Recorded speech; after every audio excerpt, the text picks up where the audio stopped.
Hello everyone, today I'll be talking about the jetfish. I'll be talking about their varieties, behavior, prey, and predators. But anyways, let's get straight to the point. Jetfish are squid-like creatures, are one of the few inhabitants of the flooded regions, being usually the second biggest sea-dependent creature. The common jetfish that you'll most likely see are black with purple eyes and have two side-facing fins and two main back-facing fins for movement. And yes, I know some people think these are arms or tentacle, but I'm calling it a fin. Other than that, we can see their abdomen, which is exceptionally large, which probably has a reason to do with well-propelling water. Their head is quite large and somewhat like a lizard head. Jetfish have a handful of varieties to do with their whiskers, side fins, and tail fins. Most jetfish have whiskers, which is probably to do with sensing the water movement, foraging, or simply aiding vision, which is like why pinnipeds have whiskers. Now, jetfish have quite a few varieties of these whiskers, and I'll show some, but I don't think I need to explain the different whiskers varieties since ultimately they have the same purpose. The side fins that jetfish have are pretty obvious in use, most likely used for balance and steering, which is much needed for how fast the jetfish can reach. Side fins also have many varieties, with some being further from the body and some being more closer and having different sizes. The tail fins also have many varieties, with some having different angles and distances, and some having small paddle-like parts, and the end to help with movement. Although jetfish can be found in large tanks full of water, they can be beached on the surface. However, there is no apparent suffocation that takes place during the beaching process, with a jetfish able to survive indefinitely without water. This tells us a lot. A large portion of sea-dwelling creatures on Earth have gills, which are mainly for large multicellular creatures like salmon. Now, little biology lesson. Gills function differently to lungs and other respiratory systems due to a need of oxygenated water.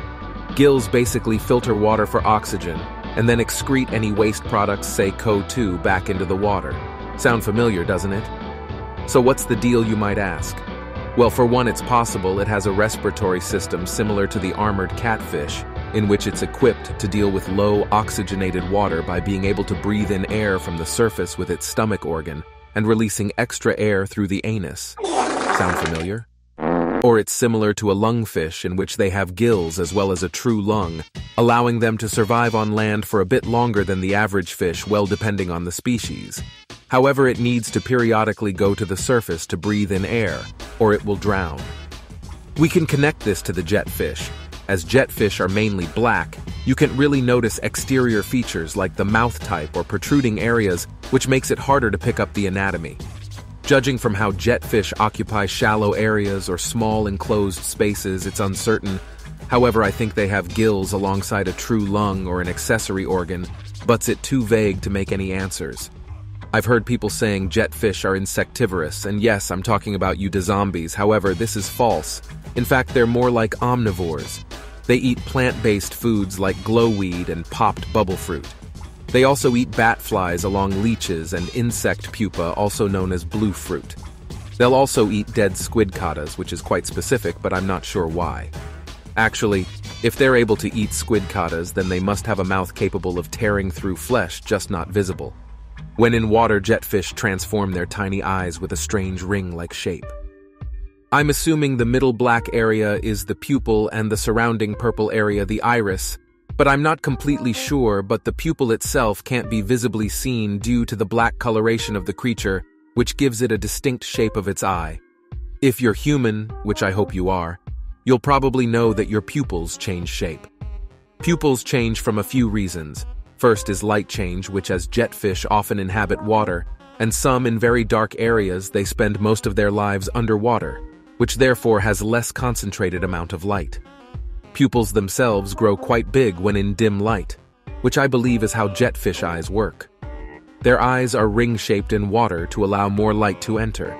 When exposed to the bright surface, it's most likely too much, and so the pupil shrinks. If a jetfish dies, their eyes stay the same shape they were before they died, which does actually occur in humans, just at a slower rate.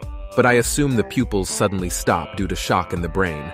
Well, if rain world creatures actually have a brain or something else. But 5 pebbles proves that they most likely do.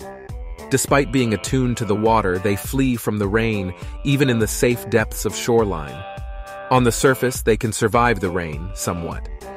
Slug cats can ride jetfish as well, making it able to easily traverse the sea. Jetfish most likely lay eggs in their shelters, most likely having sexual reproduction. Now, time for the big question: how do they use the jet? Surprisingly, the jet is actually quite simple. A close example on Earth with a similar system is a squid. Well, not all squids in general, but let's say mainly a flying squid.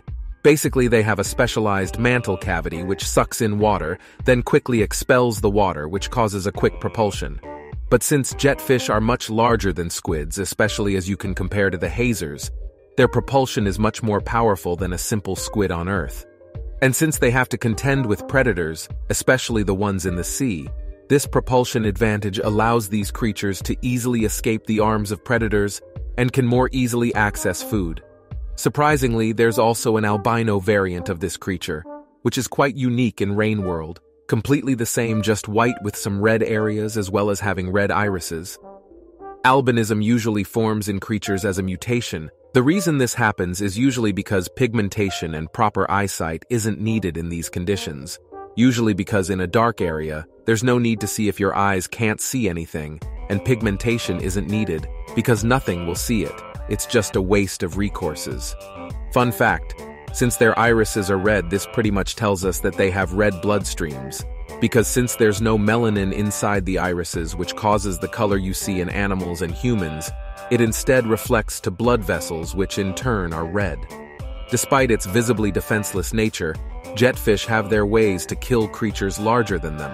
Sometimes on accident, and sometimes on purpose, they often headbutt other creatures. If too many jetfish are in a tank, they'll often headbutt each other, sometimes ending up in a death. Voluntary or not, this allows jetfish to keep their population in check in small tanks.